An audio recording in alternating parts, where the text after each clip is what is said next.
Let's give our praises to the Most High, whose true name in the ancient Hebrew is Yahweh, in the name of his only begotten Son, Yahweh Shai, and the Holy Spirit, which is the Ruach Kodash. Double honors to the elders of GMS, who taught us this truth by the Holy Spirit. Honors to the brothers risking their life and freedom to push the gospel. Peace and blessings to the elect, who would be the so-called Negroes, Latinos, and Native Americans who make up the lost 12 tribes of Israel. According to scripture and prophecy, the elect will be 1/3 of the Israelites who in the last days will return back to Yahweh Bahashim, Yahweh Shai, to receive salvation, while the 2/3 of Israel who don't turn back to the Most High be destroyed with America, and that's according to prophecy. We back with another lesson through the mercy of Yahweh Bahashim, Yahweh Shai. This lesson is going to be titled Tricolon, 3 words to express one idea in Revelation 5 and 9. Again, Tricolon, 3 words to express one idea in Revelation 5 and 9. So we're going to discuss what a tricolon is. And pretty much it's a figure of speech in which the writer uses 3 different words to talk about the same idea. Like far as the devil, you may say the devil, Satan, and the serpent. Or you may say the wicked, the workers of iniquity, and the evildoers. Different words talking about the exact same thing. Or you may say the righteous, the saints, the just. Again, that's a tricolon, a figure of speech. 3 different words to express the same idea, and it's all throughout the scriptures. And really, the scriptures was written in such a way to confuse most people, so that they don't come into the fullness of the understanding. And the use of tricolons and other figures of speech is all throughout the scriptures to confuse the ones the Lord ain't dealing with. So we're going to show an example again of a tricolon in Revelation 5 and 9, but let's read a little more about this. It says, in a realm of rhetoric, a tricolon is a mighty tool that adds punch and persuasion to words. And what's persuasion? You believing, you understanding, because that's what it's all about. And we're going to show that a tricolon, which that word tri means 3. 3 goes into understanding. As a matter of fact, we're going to show that real quick in John 21:15.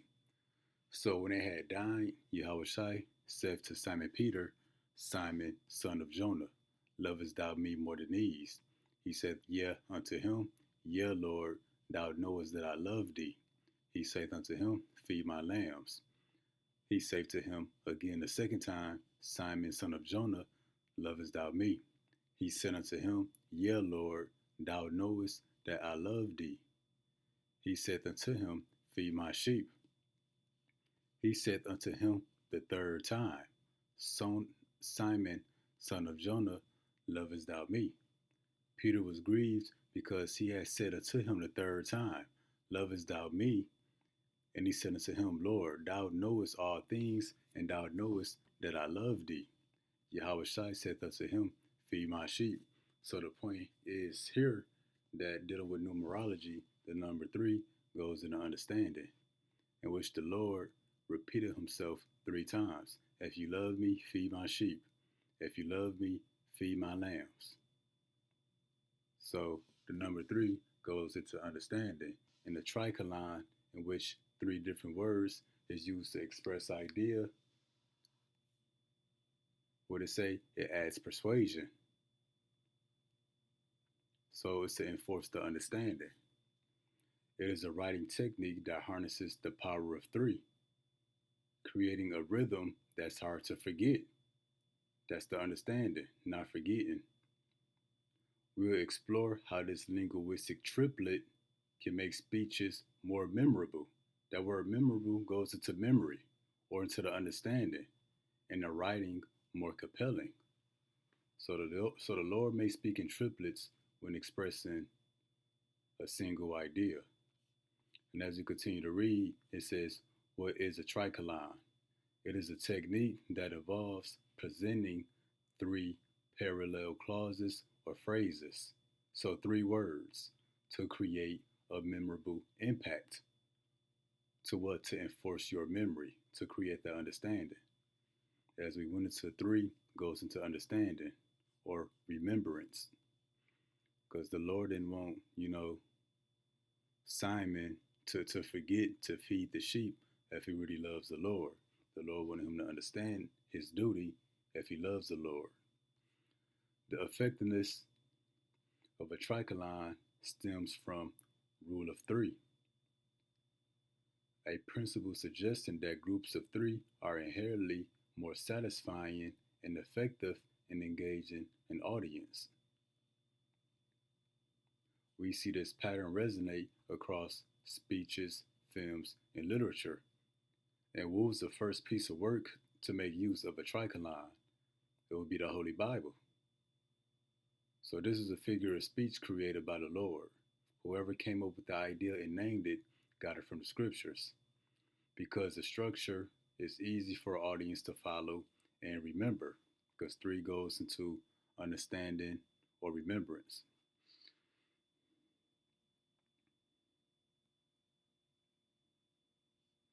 So we're going to come down here.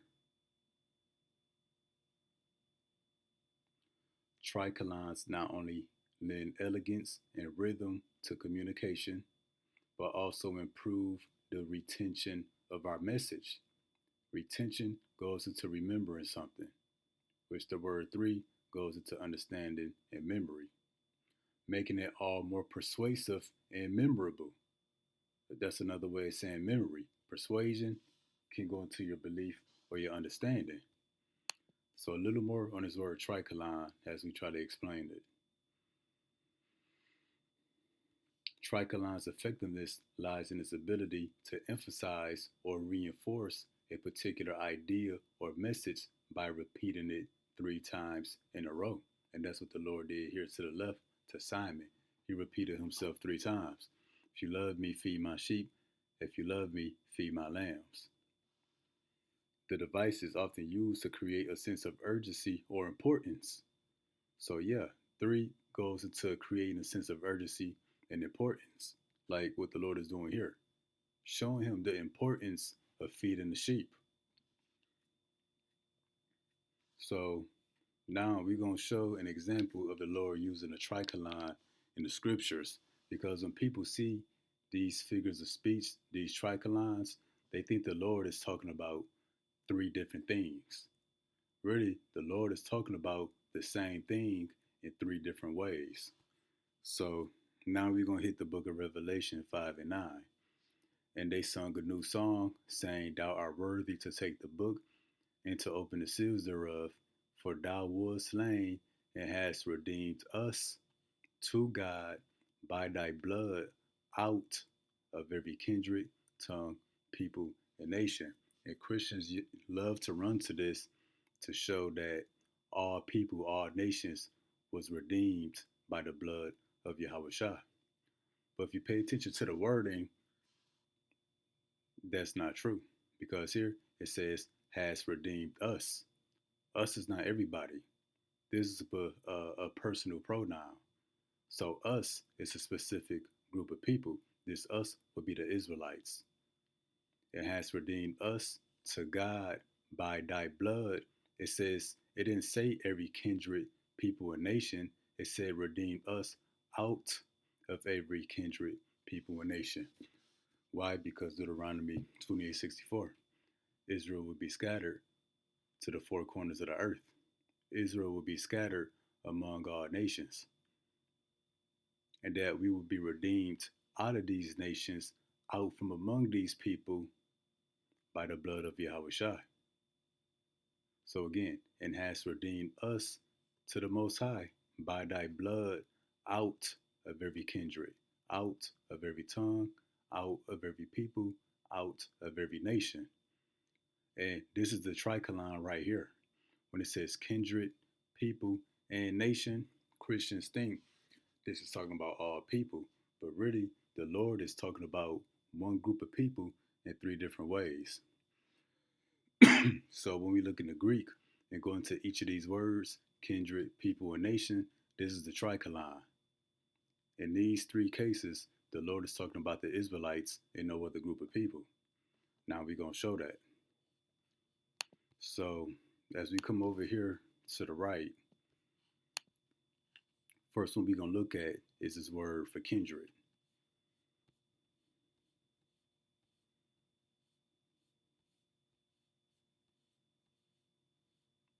This is G5443. In this word for kindred, it says a tribe. It says in the New Testament, all persons descending from one of the 12 sons of the patriarch Jacob, a nation, a people. So this word kindred, it doesn't mean all people or all nations. It literally means everybody that descends from the 12 tribes of Jacob or the 12 tribes of Israel. So again, and has redeemed us to the Most High by thy blood out of every kindred. So everybody who descends from the 12 sons of Jacob, this will be the Israelites. That's who it is talking about. So the word kindred, by definition, again, is a nation of people who descends from the patriarch Jacob. That's where we're going to look at is going to be people. Because people see that word people and thinks it means all people. Words in the English versus in the Greek often had multiple and different meanings. So let's look at this word people. This is G2992.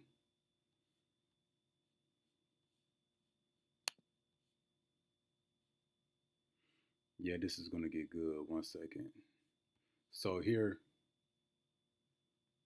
it says a people, people group, a tribe, a nation, all those who are of the same stock, meaning they have a common ancestor. They share the same blood, they come from the same bloodline. So a people, a group of people of the same stock. The nation of Israel, the Israelites. Now, what further proves it is when we come to the Strong's info. Check this out for this word people. A primary word of people in general, thus differing from G1218. We are at G, let me see, we are at G2992, which this word here is a people. But G2992, it differs from the word G1218. So let's see how this word for people differs from this one. This is G1218. And what it say? The people, the mass of people assembled in a public place. The people, the mass of people. So G1218 literally means the masses of the people, meaning it could be anybody, it could be everybody. But this word for people in Revelation 5 and 9, that we would be redeemed out of every people, is different from the way that is used in G1218, which means anybody, everybody. But again, that's why this word for people, Revelation 5 and 9, it says a people differing from G1218, which denotes one's own people. Because it differs from G1218, which means anybody, everybody, is proven that this use of the word people, it means one's own people. That's why going back up to the Strong's definition, excuse me, here it says a people, a nation. Not all nations, but one's own people.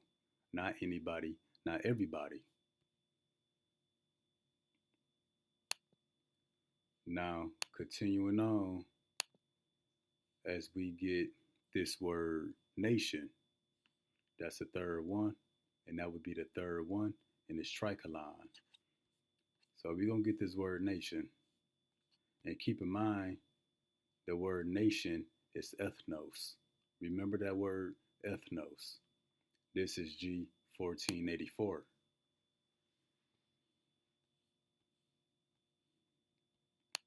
And G 1484, for this word nation, it says a multitude of individuals of the same nature or genus, the human family, a tribe, a nation, a people group. So this nation would be the multitude of individuals from the family of Israel. So that's who's going to be redeemed. That's who's going to be saved. And now we're going to show this um, in the book of Amos, chapter 3, and verse 1. We're going to show an example there. This is the whole family of Israel.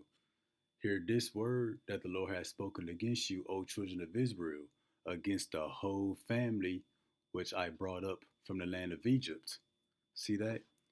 The whole family which I have brought up from the land of Egypt. That's why it says the word nation.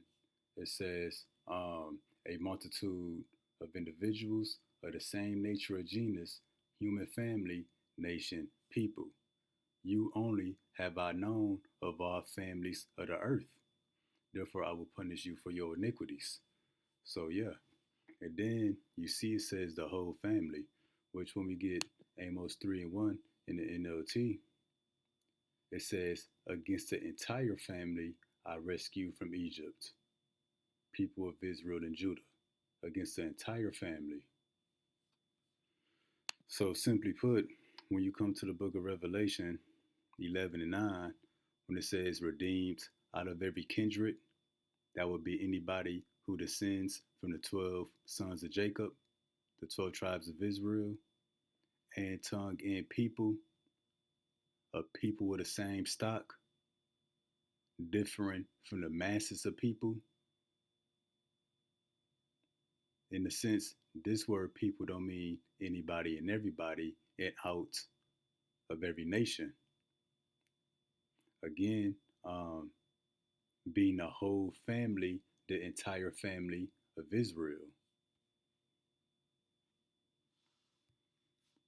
And we're going to prove with one precept, additional precept, that Revelation 5 and 9, we show by definition that the words are talking about the Israelites. The whole gospel, the whole message is for the salvation of the Israelites. That's why when we come to the book of Romans, chapter 11,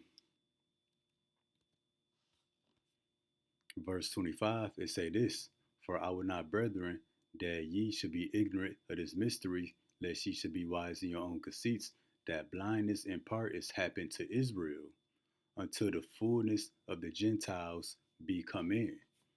The fullness of the Gentiles, that's not talking about the heathen nations. So let's look up this word fullness.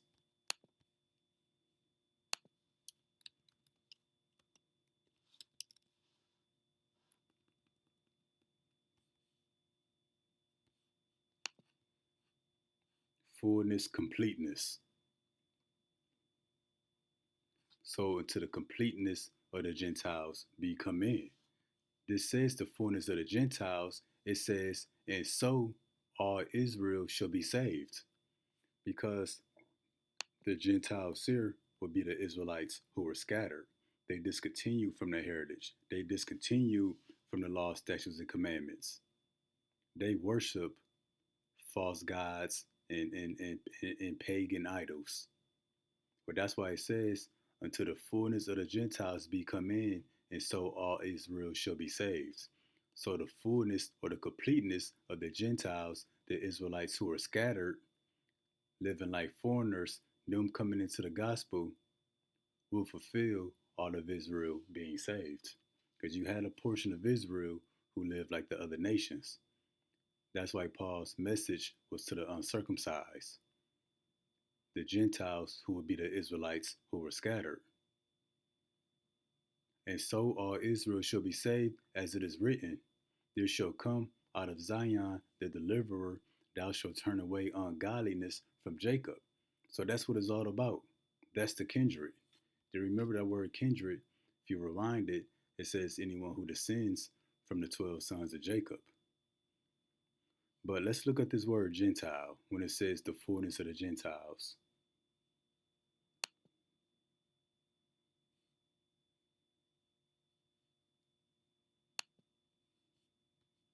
Bear with me one sec.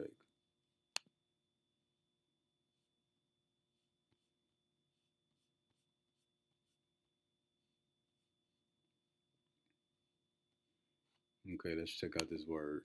That word is going to be ethnos, which, if we remember that word ethnos, that word ethnos was nation, in Revelation 5 and 9, that we would be redeemed out of every people, nation, and kindred. And this word ethnos literally means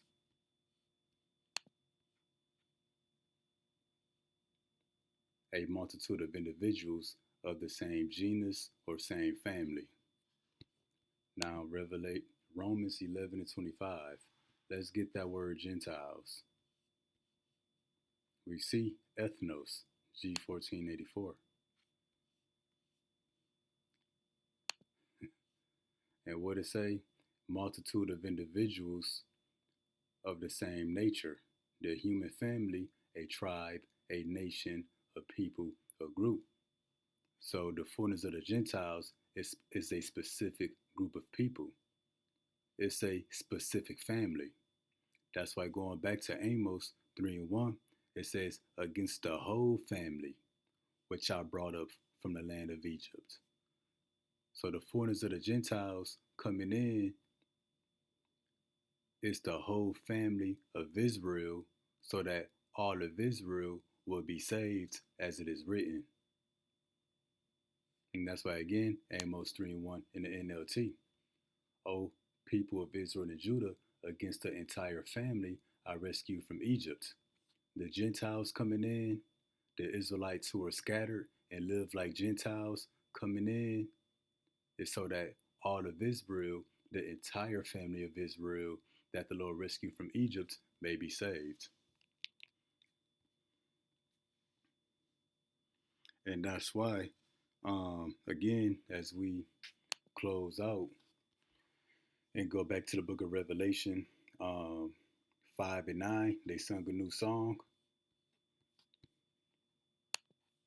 saying, thou art worthy to take the book and to open the seals thereof, for thou wast slain and hast redeemed us, a specific group of people, to God by thy blood out of every kindred. We went into this word kindred. Let's get it one more time. This word kindred, G5443. This is the Tricolon. And this word for kindred is a nation, a people, all persons descending from one of the 12 sons of the patriarch Jacob. So this will be the 12 tribes of Israel, this word kindred. So we'll be redeemed out of every kindred, out of every people. Now let's get that word people. That's G2992. This use for the word people literally means a people group, a nation, all those who are of the same stock. And then when we get the Strong's definition, it says a people differing from G1218, which makes it different from G1218 is that this use of the word people, the massive people in a public place. So G1218, this use of the word people is anybody, everybody. The use of the word people in Revelation 5 and 9 doesn't mean anybody and everybody. which denotes or means that it's one's own populace, one's own people. So back here, a people, a group, a nation, all who are of the same stock. And that word nation, that will be redeemed out of every nation, that word nation, by definition, means one nation of people.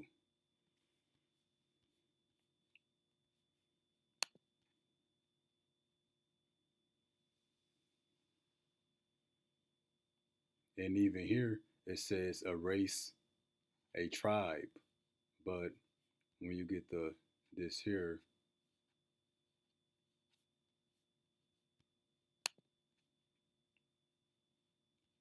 multitude of individuals of the same nature, genus, the human family, a tribe, a nation. So this is a tricolon in Revelation 5 and 9. The Lord used three different words to talk about one group of people, being the Israelites. And us being redeemed out of every kindred, tongue, nation, of people is to fulfill Romans 11:25 to 26, that the foreigners of the Gentiles, the Israelites who are scattered, will come into the gospel, and eventually all Israel will be saved. So, Lord willing, those formative edifying. Till next time, Shalom.